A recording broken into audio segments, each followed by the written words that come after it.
Amidst the deafening noise of a crowded arena, a weak voice broke through the sound of the stands.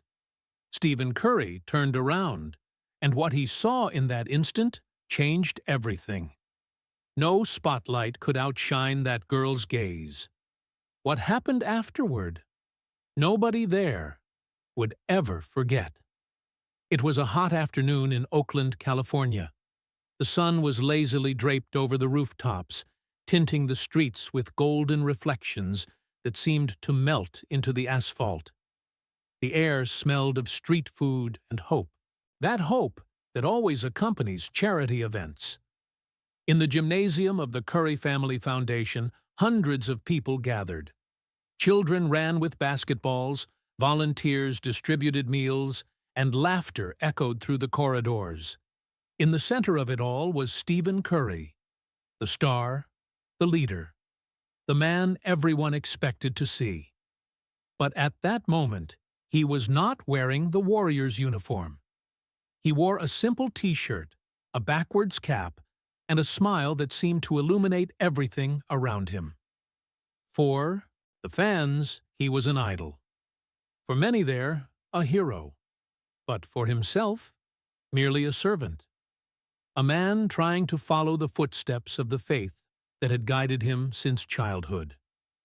On the other side of the street, a little girl watched everything. Her name was Amara. She was 10 years old, and her gaze mixed timidity, curiosity, and a premature weariness. She wore a faded blouse and shorts that were too big for her. Her shoes were worn, her socks dirty with dust, and her stomach empty. She had not eaten properly for 2 days. Her mother, a housekeeper who always said, "God takes care of the little ones," was hospitalized. Since the ambulance took her, Amara wandered the streets, sleeping on stairs, on park benches, or in shelters when there was space. That afternoon, she heard from a group of boys that the TV player was distributing food to needy children in the gymnasium on 14th Street. And so, she ended up there, standing at the entrance, watching the intense movement, the aroma of grilled hamburgers and light music playing in the background. But there was a problem. Nobody without a wristband could enter. The security guards smiled, but they were firm. And Amara, not knowing what to say, stood observing from afar, hidden behind a post. Her eyes followed every tray of food that passed by, every glass of water, every laugh. She did not want to cause trouble. She just wanted to eat. She just wanted to feel, for a moment, what it was like to be seen. Inside there, Stephen dribbled a ball among the children. From time to time, he stopped to sign autographs, take photos, and encourage the little ones with his calm voice. Never give up on your dreams, even when the world says otherwise. God works behind the scenes, even when we don't understand. The audience applauded. But, among all that applause, something made him suddenly stop. When he looked toward the main entrance, his eyes met those of a little girl. She stood motionless, just looking. There was no spark of excitement. It was not admiration. It was hunger. Curry fell silent. That expression hit him differently. He knew pain, not the literal pain of hunger, but that of seeing someone in need and not knowing if the world really cared. Slowly, he approached the nearest security guard. "Hey, who is that girl out there?" he asked. The man looked and answered with indifference. "I think she's just a street child. She's been standing there for about 20 minutes. Curry remained looking, his heart racing a little. He remembered a passage his father used to tell him as a child. If God puts someone in your path, it's because he wants to use you for something. And then he acted, without announcing anything, without an audience. He simply walked toward the exit. The public was confused. Cameras followed him. Children called out to him, but he continued walking until the gate. The yellow tape opened, and there she was, small, fragile, with her eyes fixed on him. Stephen knelt down. His face, always serene, now showed a kind of silent compassion. "Hi," he said with a soft smile. "What's your name?" Amara," she answered, almost in a whisper. "Amara, a beautiful name. Are you okay?" She hesitated. The words seemed heavy in her throat, until, with a thread of voice, she murmured, I'm hungry." That instant stretched out in time. Stephen breathed deeply, his eyes welling up. It was a simple phrase, but full of pain, of truth. "Come with me, Amara," he said, extending his hand. The security guards looked, hesitated, but Curry just shook his head. "She is my guest." The gymnasium fell silent when he entered, holding the girl's hand. People stopped eating, volunteers exchanged looks. Nobody knew what was happening, but they knew they were witnessing something different. Stephen took Amara to a table, pulled out a chair, and asked for a plate of food. While volunteers rushed to attend to them, he knelt down again, getting at her height. "Before we eat, we always give." "Thanks, okay?" he said in a calm tone. She nodded, shyly. He closed his eyes, held her small hands, and prayed. "Lord, thank you for this meeting. Thank you for every life that the Lord brings to ours, because we know that nothing is by chance. Give strength to those who hunger, give shelter to those who are lost, and use us, even in silence, to spread your love. Amen." Amara did not understand everything he said, but she felt it. She felt the warmth of that hand, the sincerity in his voice, and a kind of peace that she had not known for a long time. When she opened her eyes, the plate was already there. Rice, chicken, vegetables, and a glass of juice. She began to eat slowly, savoring each bite as if it were a miracle. Stephen remained watching in silence. There was a brightness in his eyes that was not one of sadness, but of gratitude. "You know, Amara," he said after a while, "sometimes life seems too hard. But God does not forget about us. Even when we think He is not listening, He is." She looked at him with moist eyes, but a slight smile appeared. "My mother always used to say that." Stephen smiled too. "Then your mother is a very wise woman."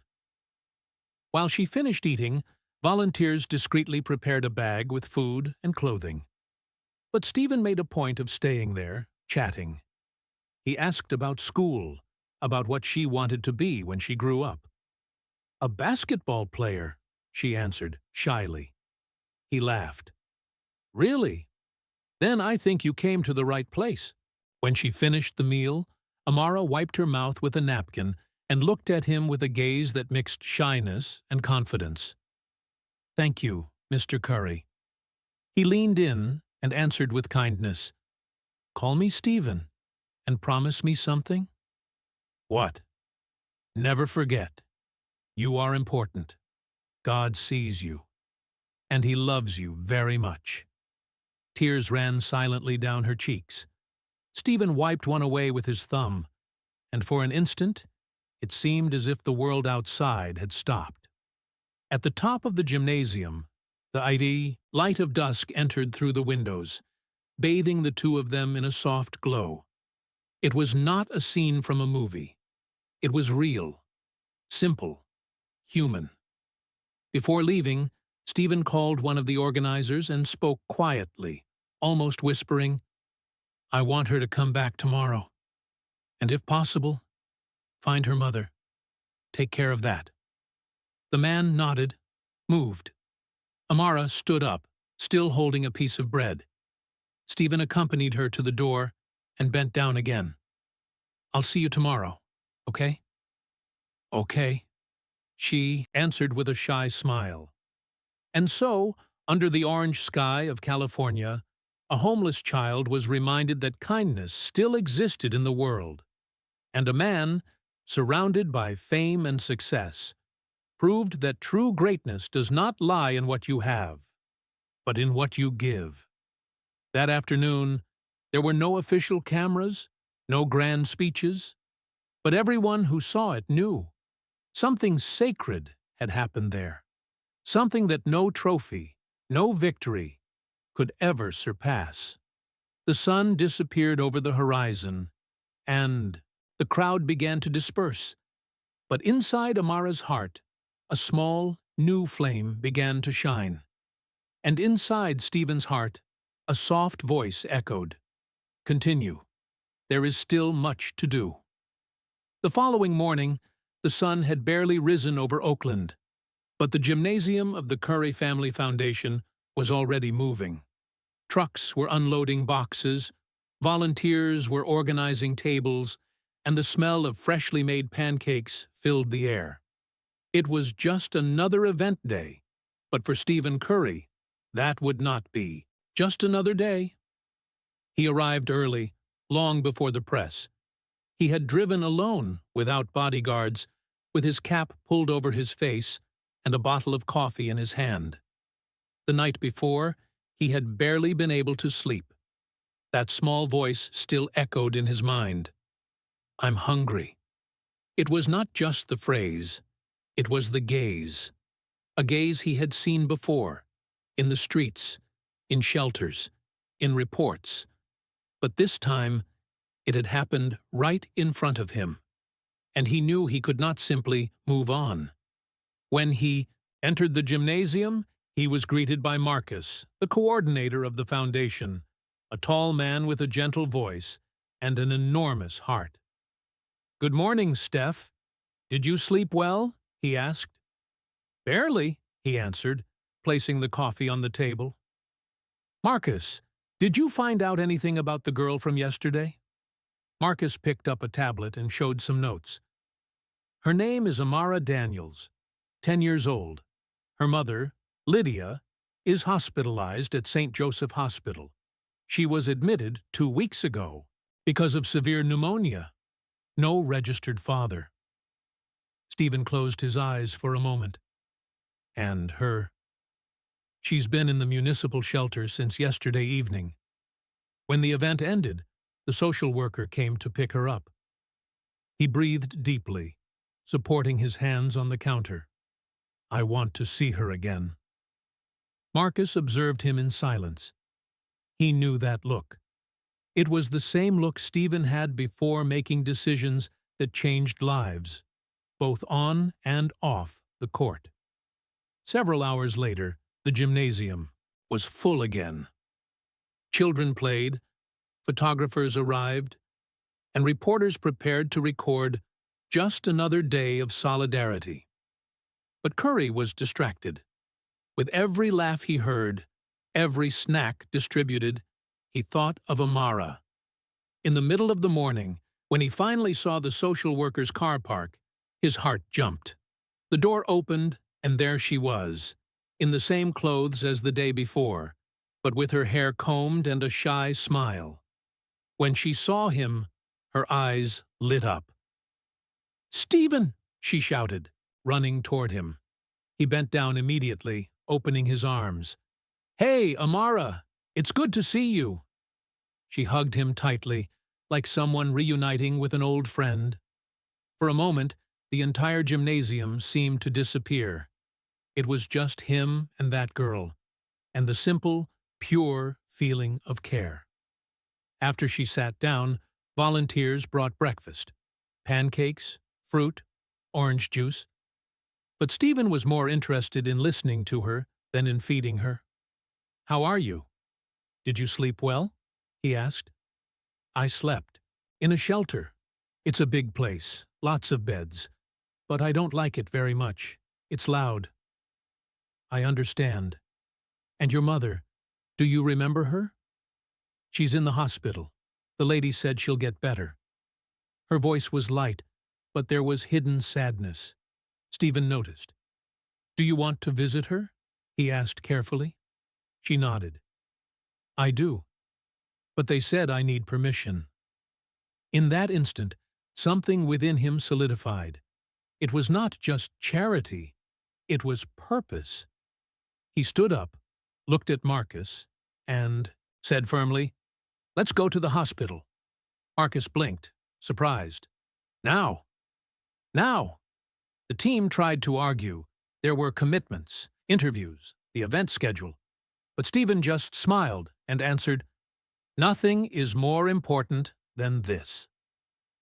The car crossed the city in silence. Amara looked out the window, fascinated by the buildings, the signs, the movement. Stephen watched her in the rearview mirror, with a mixture of tenderness and pain. He thought of his own children, Riley and Ryan, and how he would feel seeing them in that situation. When they arrived at St. Joseph Hospital, the atmosphere was serene. Nurses walked through the corridors, and the smell of disinfectant mixed with the distant sound of cardiac monitors. A nurse recognized Stephen immediately. "Mr. Curry, what brings you here?" "I came to visit a patient, Lydia Daniels." She seemed confused, but soon understood the tone. "Of course, sir. One moment, please." Minutes later, Amara entered the room. Her mother was lying, down, pale, but conscious. When she saw her daughter, her eyes filled with tears. "Amara!" she whispered with effort. The girl ran to her and hugged her, crying.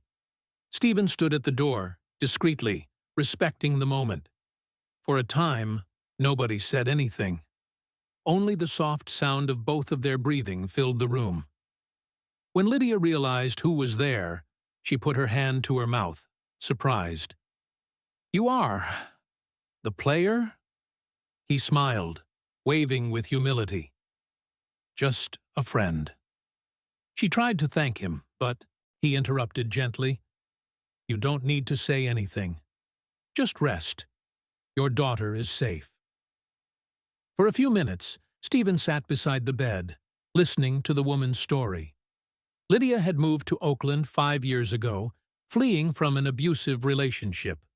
She worked in 3 different houses, but the illness caught her by surprise. Yet she continued to repeat the same words that Amara had already said. God never forgets his children. Before leaving, Stephen held her hand. "Lydia, I believe that, too. And I want you to know, you will not go through this alone." She cried, unable to respond. That afternoon, when they returned to the gymnasium, the event was already ending. But Stephen called Marcus and the Foundation's team to a quick meeting. He spoke firmly, his eyes shining with conviction. "I want to create a permanent program, not just to distribute food, but to find families like Amara's, invisible families who are falling through the cracks." Marcus nodded, already moved. "Are you talking about a new project?" "Yes, we're going to call it Faith in Action." The volunteers exchanged looks, some crying discreetly. Stephen continued, "Faith is more than praying. It is acting. Yesterday, God showed me that in the clearest way possible." In the following days, the news began to circulate. Stephen Curry interrupts event to help hungry girl. But he refused all interviews. He told only one insistent reporter, "I did nothing extraordinary. I did what any person should do when they see someone in need. Faith is love in motion." That night, Amara stayed in an accommodation home linked to the Foundation. She had a clean bed, a warm blanket, and for the first time in months, she slept without fear. Before turning off the light, she asked the coordinator, "Is he coming back tomorrow?" "Who?" asked the woman, smiling. "Stephen." The woman laughed. "You know what? I think so." And indeed, he came back. Not just the next day, but in the following days too. He brought books, toys, and always the same calm smile. For him, it was not a passing gesture. It was the beginning of a promise. As the weeks passed, Lydia recovered, and Amara returned to school. Stephen followed everything from a distance, discreetly, but always present. In silence, he had adopted a new mission, to make faith a daily action. And so, the meeting that began with a simple phrase, "I'm hungry," transformed into something much greater. A living reminder that the greatest miracles do not happen on stages, but backstage in life, where compassion decides to act. On the last night of that month, Stephen sat alone on the empty court of the foundation.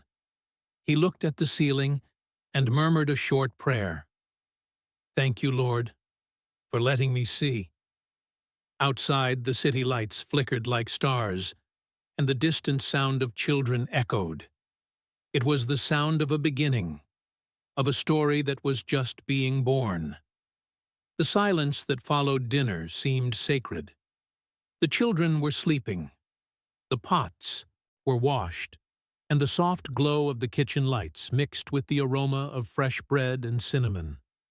Stephen remained sitting at the table, his elbows supported, looking into the void as someone seeking meaning in the small cracks of existence. There was something about that girl, something that had touched him in a way that the game, fame, not even the applause could reach. Amara slept on the sofa, a blanket covering her small body. Her hair, now clean and combed, fell over her face. She breathed peacefully, which seemed like a miracle compared to the despair of hours before. Stephen watched and felt a sweet weight in his chest, a kind of responsibility, but also of peace. He whispered, as one who confesses to God something intimate, "Lord, show me what to do now." There was no voice from heaven. There was no sign. But within him, a certainty sprouted. Silent, firm, simple. Stay with her a little longer. And so he did. The sun rose slowly, passing through the curtains, and bathing the room with golden light. Amara opened her eyes, confused for a moment. There was a soft blanket, the smell of coffee, and a table full of pancakes, fruit, and juice. Everything seemed like a distant dream from her reality. Stephen appeared smiling, wearing a simple t-shirt. "Good morning, little warrior." Amara blinked, not knowing how to react. Did I sleep here?" she asked shyly. "Yes, and you slept like a champion," he joked. "Are you hungry?" She nodded, and when she bit into the first pancake, the smile escaped without permission. It was the kind of smile that is born from the soul, from someone who, for an instant, forgets the scars of the world. While they ate, Curry asked about her life. The answers came hesitantly, between bites and downcast looks. Her mother worked too much, her father was not around, and sometimes there was not enough food. Amara did not want pity. She was just telling the truth. Stephen listened as one reads an ancient prayer. Every word of the girl seemed written directly on his heart. He remembered his childhood. Not rich, but full of love, of faith, of people who believed in him. And he thought about how many Amaras existed, scattered out there, invisible in the midst of the rush. When breakfast finished, he picked up his phone and made some discreet calls. He asked the Foundation's team, who coordinated his social projects, to get in touch with local assistance. Within a few hours, an entire network of help began to move. Shelters, churches, support programs. All without Amara knowing. But he did not want to help her only with money or food. He wanted her to feel something deeper, the certainty that she was loved. That afternoon, he took her to a small court in the neighborhood. The sun was scorching, and the concrete reflected the heat. Curry held a basketball and extended it to her. "Do you want to learn how to play?" Amara looked suspicious. "Me? I don't even know how to hold this right." "Every champion starts like this," he answered, smiling. And then they began. Every wrong shot came with laughter, every successful one with a small applause. Little by little, the girl's shyness dissolved. There was something magical about seeing Curry bent down, showing how to spin the ball on his fingers, how to bend his knees, how to trust his own movement.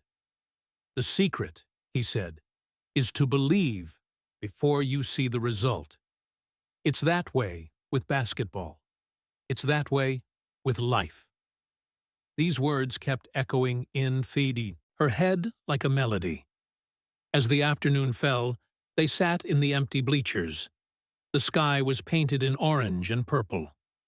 Stephen opened the Bible he always carried in his backpack, old, marked with notes.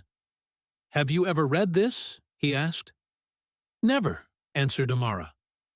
"My mother talks about God, but we almost never go to church." He flipped to the Gospel of Matthew and read in a soft voice, "For I was hungry, and you gave me food. I was thirsty, and you gave me drink. I was a stranger, and you welcomed me." Amara listened in silence, holding her own hands. "It's beautiful," she said. "It's more than beautiful. It's real. It's what we do when we truly love." "And you know what's most incredible?" asked Curry. "When we help someone, it's as if we touch God's very heart." She looked at him with an expression that mixed admiration and wonder. "So, did God send me here?" Stephen breathed deeply, and a smile full of faith formed on his face. "Maybe he did," he answered. "Sometimes he uses the most unlikely path to find us." That phrase became etched in the girl's soul. In the following days, Stephen personally ensured that Amara and her mother received all possible support. A new home, access to school, medical care, and especially a community that embraced them. But the most remarkable thing was not the material help. It was the bond that was created. Amara began to appear at workouts, at the Foundation's social actions, and gradually, her joy returned. She laughed, easily ran around the court, and the brightness in her eyes seemed to light up everything around her. One evening, during a benefit event, Stephen was invited to speak about what motivated him. There were hundreds of people in the hall, and he, upon taking the microphone, paused. "Many people think that faith is only something we carry inside the church. But for me, it lives in gestures. Sometimes God puts someone in our path not to be tested, but to remind us of who we really are." At this moment, he looked discreetly at Amara, sitting in the audience. She was smiling, proud, and holding a small basketball, the same one from the first lesson. Stephen continued, "This girl taught me more about hope than any victory on the court. When I found her, I thought I was helping someone, but I discovered that it was I who was being transformed." The audience stood up in applause. Amara cried, hiding her face in her hands. This was not spectacle. It was truth. Back at his home, after the event, Stephen knelt by the bed. His voice was low, almost a whisper. "Thank you, Lord, for reminding me of what matters, for showing me that faith is not just in words, but in the love that moves our hands." Silence filled the room. He felt a soft warmth, a peace that did not come from outside. It was as if God himself responded, not with words, but with presence. Outside, the wind swayed the leaves. Somewhere in the city, Amara also knelt, repeating in a timid voice the prayer he had taught her. "Thank you, God, for sending someone to me when I needed it most. Two voices, two lives, one same purpose." That night, both slept with light hearts, and the world, silently, became a little better. The following morning seemed ordinary, but there was something different in the air. The house was quiet, bathed in a warm light that passed through the windows. Stephen woke up early, as usual, and spent a few seconds looking at the ceiling before getting up. He still felt the echo of the previous night's prayer, as if the words continued to vibrate somewhere between his heart and infinity. He walked to the kitchen. The kettle began to whistle. The smell of coffee spread, and a serene thought invaded him. It was necessary to continue what had started. While preparing the coffee, he heard light knocking on the door. It was Amara, her hair still a little messy, the shy smile, the eyes shining. "I woke up and thought I could help," she said, holding a dish towel. "Help?" Stephen smiled. "Then I guess I just gained an assistant." She laughed, and the sound was like music. For a few minutes, they worked together in silence. She washed the fruit. He arranged the table. There was a simple harmony there, almost sacred, as if that small gesture was a prayer in motion. After breakfast, Stephen sat down and observed the girl. "Amara, do you believe in miracles?" he asked suddenly. She thought for a few seconds, furrowing her brow. "I think so, but I've never seen one." Curry smiled, pointing to his own heart.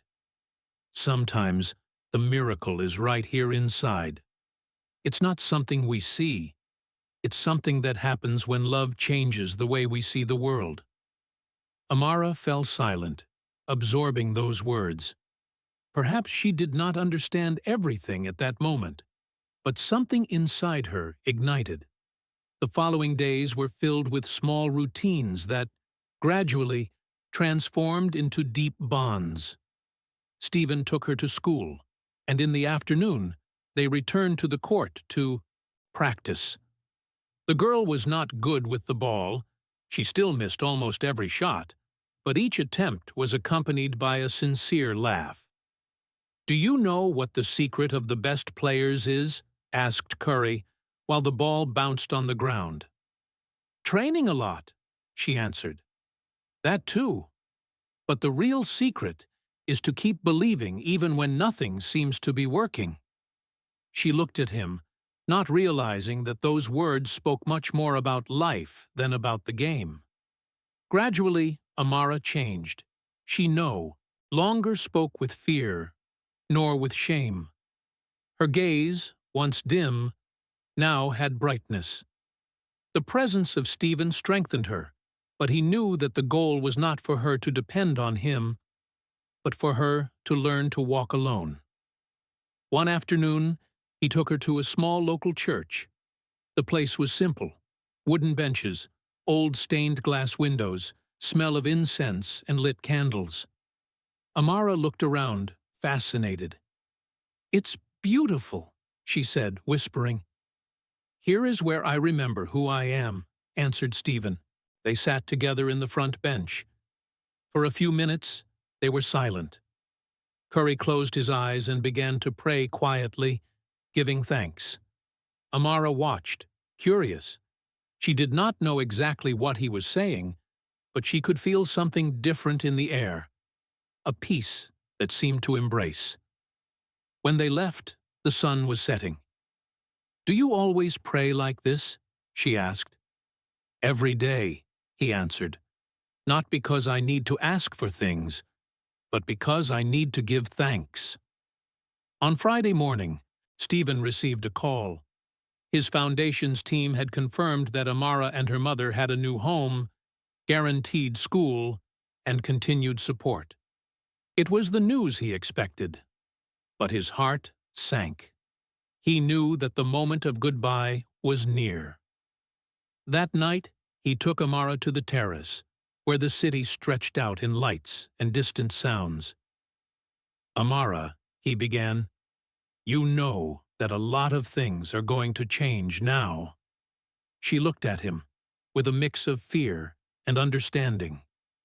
"I'm going away, aren't I?" Stephen nodded, with a sad smile. "You're going to begin a new phase, a new home, new people, and a future full of possibilities."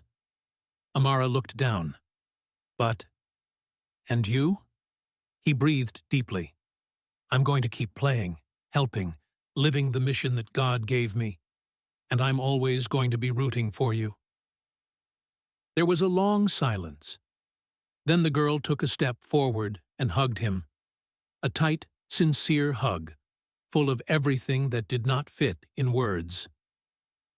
"Thank you, Stephen," she said, "for seeing me when nobody saw." He smiled and whispered back, "It was not me who saw you, Amara. It was God. I just obeyed." That night ended with the distant sound of the wind, carrying with it the silent promise that nothing would be the same from that moment on. On Saturday, the car that would take Amara and her mother arrived early. Stephen helped load the bags, few, but full of hope. Before getting in, Amara looked at him one last time. "I promise I'll keep believing," she said. "And I promise I'll keep praying for you," he answered. The car drove off, disappearing around the corner of the street. Stephen stood there for a few minutes, motionless, feeling the wind touch his face. Then he walked slowly to the court. He picked up a ball, spun it on his fingers, and shot. The ball went in cleanly. He smiled. In that instant, he understood something. The true miracle was not what he had done for Amara, but what God had done inside him through her. Faith, compassion, humility, everything seemed more alive, more real. And for the first time in a long time, Stephen felt that the game, the career, the titles were just instruments. The purpose was greater, to touch lives. Days later, during a workout, one of his assistants approached and handed him a letter. "It arrived for you, Steph." He wiped the sweat from his face, opened the envelope, and began to read. It was from Amara. The handwriting was trembling but firm. "Dear Stephen, today I went to my new school. I'm scared, but I'm also happy.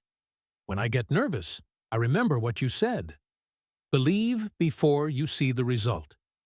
Sometimes I still feel hungry, but it's different now. It's not hunger for food. It's a desire to learn, to live. Thank you for teaching me to pray. Every night I talk to God and ask Him to take care of you too. With love, Amara." Stephen closed his eyes, and a silent tear rolled down. He kept the letter in his Bible, between the pages of the Gospel of Matthew, right where it was written, "For I was hungry, and you gave me food." He smiled. The miracle was complete. That night, when he returned home, Curry lit a candle and remained silent for long minutes. He thought about how faith is something alive, invisible, but powerful. He understood that true impact does not lie in grand gestures, but in small actions driven by love. Slowly, he knelt again. "Thank you, Lord, for having used me when I did not even realize it. Thank you for reminding me that the greatest trophy I can win is seeing someone smile again." The wind blew through the window, and the candle's flame flickered, but did not go out. And in that instant, Stephen Curry knew, with the clarity of those who have true faith, that the miracle that had transformed Amara's life would continue to spread, invisible, silent, eternal.